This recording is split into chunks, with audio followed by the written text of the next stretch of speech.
Welcome back to the FlipNerd.com REI Classroom, where experts from across the real estate investing industry teach you quick lessons to take your business to the next level. And now, let's meet today's expert host. Hey, my name is Carlson. I'm with Renovation Gurus. Today I will be the host of the REI Classroom. And I'm going to talk to you about 12 things that you want to consider when you hire a contractor. This show is sponsored by PassiveRental.com. Simple things that you should think about, but in the moment of signing a contract, you might not think about.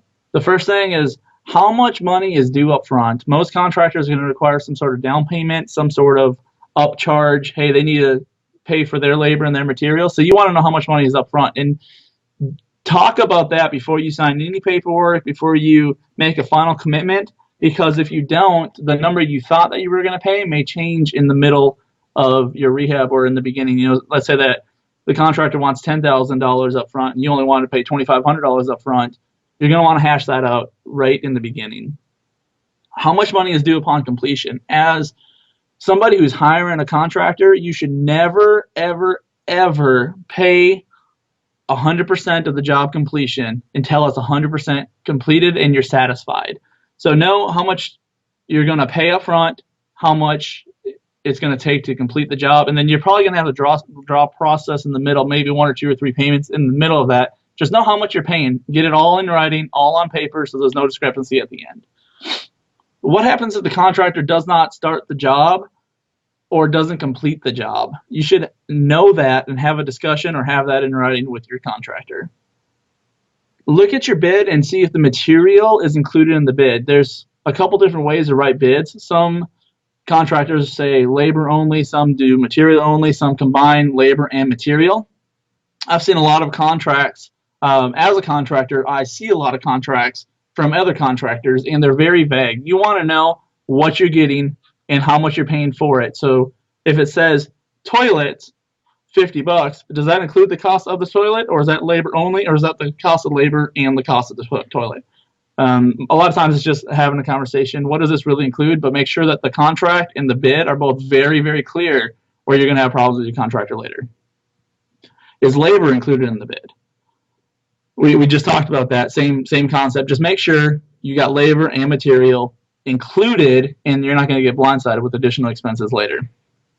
Do you have an accurate bid at all? And if so, how do you know so? What I recommend is you go through the property before the contractor gets there. You write down everything you want, everything you see, everything you need. And then when you go through with the contractor, you go back through your notes and make sure that you have everything that you discussed with the contractor and all of your additional notes together and compare them. If you're missing something, make sure it's addressed before you go into your rehab, or you can get hit with a change order. What happens if materials or tools get stolen? I've done a lot of rehabs. We do several a month, sometimes 20, 30 a month. And it's important to know what's going to happen if the material gets stolen. Typically, as a contractor, I'm going to pay for the material out of the funds that my client gave me. But if I have, say, $5,000 or $7,000 or $10,000 of the material and it disappears one night, am I responsible as the contractor to go pay for that?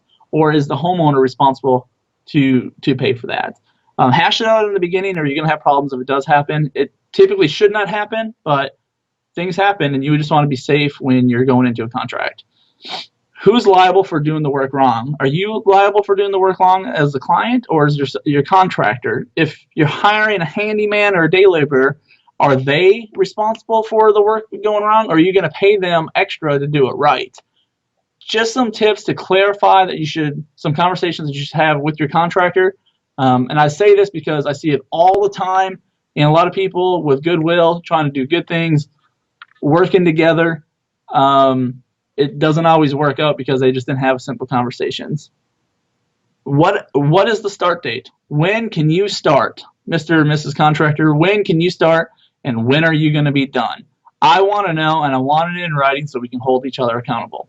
Now, if you have circumstances, whether material problems, you can't get material in time, change orders, well, then you have to be flexible. But in the initial beginning, you want to know what's the start date, what's the end date.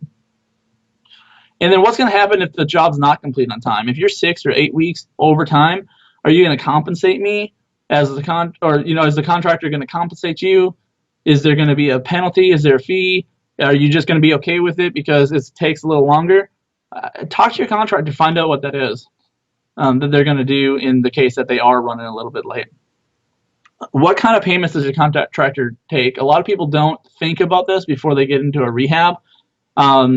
So for a long time, we didn't accept credit cards, and our clients would come to us and want to pay their first draw, $5,000, whatever it is, in a credit card payment. We didn't take credit cards. Well, now they didn't have any money for the rehab because they were going to fund the whole thing on credit card. Know if they could take a check. Know if they take a cashier's check. Figure out how they get paid, and then make sure you always get a receipt when you pay them so they don't walk away with your money. Then I have what kind of insurance do they have? Most contractors should have a minimum of $1 million liability, depending upon their field. We carry $2 million because we want to be highly protected. And then does their insurance cover the material that's in the house, workman's comp, that type of thing? That's what you're looking for. And if they don't have insurance, you're going to be responsible for it as a client. So my name is Ron Carlson. I'm with Renovation Gurus. You can reach me at renovationgurus.com. You can call me on my cell phone at 817-566-4346, or you could email admin@renovationgurus.com. Y'all have a blessed day. PassiveRental.com is your source for turnkey, done-for-you rental properties. If you'd like to be an investor and not a landlord, please visit PassiveRental.com to learn how to purchase cash-flowing, professionally managed rental properties in the hottest rental markets across the country. We can also help connect you with financing for your next property. Invest the easy way today and get started by visiting PassiveRental.com. Please note, the views and opinions expressed by the individuals in this program do not necessarily reflect those of FlipNerd.com or any of its partners, advertisers, or affiliates. Please consult professionals before making any investment or tax decisions, as real estate investing can be risky. Are you a member yet of FlipNerd.com, the hottest real estate investing social community online? If not, you can join for free in less than 30 seconds and get access to hundreds of off-market deals, vendors in your market to help you in your business. And you can start networking with thousands of other investors just like you. Get your free account now at flipnerd.com. Please check out the FlipNerd family of real estate investing shows, where you can access hundreds of expert interviews, quick tips, and lessons from leaders across the real estate investing industry. They're available at flipnerd.com/shows, or simply search for FlipNerd in the iTunes Store.